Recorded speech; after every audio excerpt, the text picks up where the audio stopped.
Welcome back to Dark Corner's Physical Media Reviews. We're looking at Deaf Crocodile's release of a pair of silent films from Czech director Jan S. Kolár, their first Blu-ray release. The Arrival from the Darkness is one of Kolár's first features.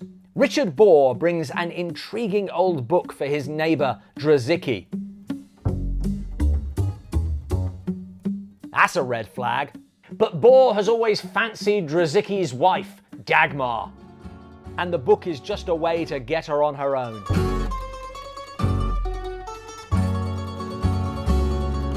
Drazicky sends Borro packing, but the book has secrets of its own. And pretty soon we're into more familiar Dark Corners territory. Secret dungeons, bloodletting, and the raising of the dead. Taken as a whole, it's not the most consistent of stories, playing more like a stream of consciousness. There's an extensive flashback into history, with some of the cast playing dual roles. Particular credit to Vladimir Majoras playing Borro and the alchemist Balthazar de Borro. And I should mention, Dagmar is played by Annie Ondra, who starred in Hitchcock's The Manxman and, more famously, his prototypical icy blonde in Blackmail. You asked me to let you hear your voice on the talking picture. But Hit, you mustn't do that. Why not? Well, because I can speak well. Her Czech accent dubbed live on set by Joan Barry. No, not yet. If you're a fan of German silent cinema, there's probably not a lot here you haven't seen before, but this predates a lot of those films. The Magic Circle recalls 1926's Faust, although also 1920's Der Golem. It doesn't really matter which came first. It's not a brilliant film, but the visuals are great. And I love the fact that Drazicky, having seen off one romantic rival, has resurrected another. Two things to note. The print quality varies, coming from different sources, and the experimental score is a matter of taste. Personally, I hated it. I much prefer Ben Model's score for the second film of the set. 1930's St. Wenceslas was Kolár's last film as a director, though he would continue as an actor. A historical epic of a national hero prefiguring Eisenstein's Alexander Nevsky.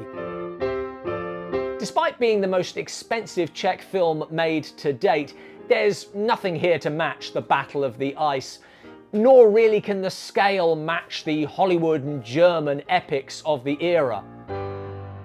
But if this lacks the vast sets and hundreds of extras, it still conveys a sense of history. The feast is great, although the party outside looks more fun.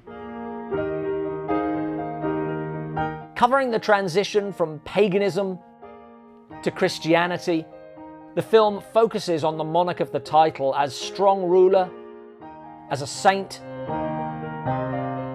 and as a simple man. It seems to be pretty true to the history/legends of Wenceslas I, but as a character, he's a little too saintly to be really engaging. The film is filled with double crosses and political machinations to the extent that you may struggle to remember what side everyone is on, or perhaps that was just me. But Wenceslas is largely apart from this, and to be honest, there are other characters who come off the screen more. Particularly Rad Miller, who, perhaps tellingly, is a character created for the film. What particularly stood out for me, right from the opening shot, was Kolár's skill in shooting outdoors. Whether shot for action or for atmosphere, he has an astonishing eye for shooting nature and using it in his storytelling. I thought this got better as it went along, or perhaps I just got more caught up in it, evolving from battles to the personal conflicts that are Wenceslas's greatest challenge. Well, that stylish cover from Deaf Crocodile. There's always a sort of a vague Dave McKean vibe to these, I think. I like the guy on top of the tower there. That one I think is quite good. I love the one for St. Wenceslas. I'm not 100% sure this captures the film, but I really like the image. This one actually looks more like it's about King Midas, just with that contrast of black and grey and gold. It's not a standard image from the film, of course, because you've got the central one of King Wenceslas with, for some reason, bits from The Arrival into Darkness perched on his shoulders, which I think is a kind of an odd decision, but okay. There's your 2 discs. Accompanying booklet.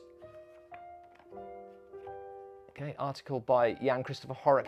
So in the booklet we've got articles by Jan Christopher Horak introducing Czech silent cinema, which really exploded after the First World War, that there's not a great industry. I'm not sure there's any sort of an industry before. And then there's a major flourishing, and they make huge strides very quickly, and Jan S. Kolár is one of the key figures in that. Then more specifically on the films by Walter Chaw, who always takes a more sort of artistic perspective to these and draws in other influences from other films going on at the time and before and since. It's very smug, but I'm always pleased when sort of what I think of as like professional film historians and commentators draw the same comparisons that I've noticed. It makes me feel very clever.